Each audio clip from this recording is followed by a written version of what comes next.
there was an ongoing project, and a builder was in a situation where they needed something fairly quickly. And so they employed us to give them a price, and it was a custom, it was glass around a fire pit. It's custom materials for it and everything. So we got them the price. They agreed to the price, gave us a written go-ahead. In an email. Yep. With a change order to the original contract to follow. So in the meantime, their directive was to move forward and get everything going, get this done as soon as possible. So we did. We got everything done, and then when it came time for billing, they hadn't produced this change order yet, and they kept kind of kicking the can down the road, saying, oh, so-and-so is going to do it, so-and-so is going to do it. Finally, they came back and they said, okay, we're putting together this change order. We need to know what your cost of materials, your cost of labor, your profit, what your markup is, they said. So in the interest of getting this done once and for all, because it had been gone on for like 6 months, we actually gave them a breakdown. Which we never do after the No. fact. Not that we're not willing to. We're not trying to hide anything, but it's just bad business.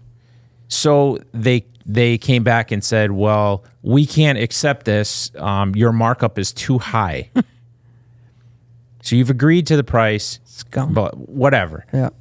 So how would you handle a customer who asks for information like this? And is this tactic slimy? I think this person is a fucking piece of shit. In my wildest dreams would I ever imagine sending a purchase order to someone, or requesting a price from someone, sending them a purchase order, the job gets complete, has been complete for over 120 days, and then go back to them and say, I want a breakdown of what you did, and then they actually do it, which I think 99% of companies are like, fuck off. Yeah. You already got my price. You compared it to the market. You chose it. But then, God forbid, they did that, and they said, oh, I think your markup is too much. Well, scum, if they're doing that. Scum. Now, I will say, we did get paid on this job. Good job. Shout out Finally. Dollar Bill, who's an empathy king. That was the first time in my social media career that I wanted to use the social to slam somebody and help hurt their business, because I felt like it was a malicious attack, because somebody on their end didn't do the paperwork with the end user and probably was going to have to come out of pocket for this change order and was just trying to save every dime possible. Now, the problem that guy did with doing that is he took a shot. It didn't work. But now, does he think we're never forgetting? You know, He's ruined the relationship. I can't wait for the next bid request to come by. I got a special price book for this individual. Like, on what planet does someone think doing this type of business tactic would benefit him or his company or her company in the future? Nowhere would anybody logical think that would be a good tactic to do. And so I think it's not only slimy, they're a piece of shit. And I hope the universe scolds them accordingly moving forward into the year. I have no sympathy for these people. Wow. Yeah. Scorch earth, nuclear option. My explanation is going to be simple. I think it's scummy. Yeah. Shitty. Bad Horrible. and business. None your business. Yeah. Whatever our margin is, you chose our price. Shut up. And it wasn't like we were the only one because we got a proprietary product and we were taking on the woodshed.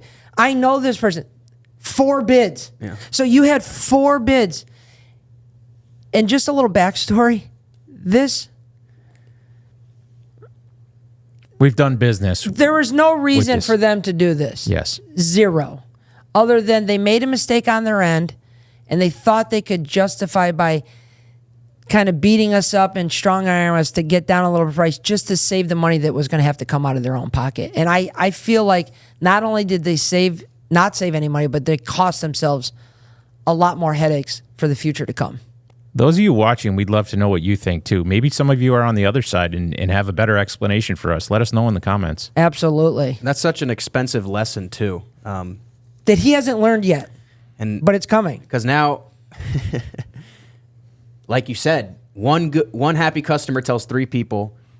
What do you think one very unhappy business owner is going to tell a whole market? Look, you could just tell in the passion. I'm like fired up. That was a very low IQ. Like whoever thought about that, like even believing that it would work, but not even taking in the repercussions. That's such an immature way of thinking about something. Like short-sighted. Who the hell doesn't think about the repercussions? That's what being an adult is. That's what being a business owner is repercussions. What I do now? How does that affect my future? And for just some money. Yeah, and it wasn't even a lot of money. Exactly. At the end of the day, we're not even talking a lot. Yeah, and the thing is, as a business owner, if your company, someone from your company makes a mistake, you have to take your lumps.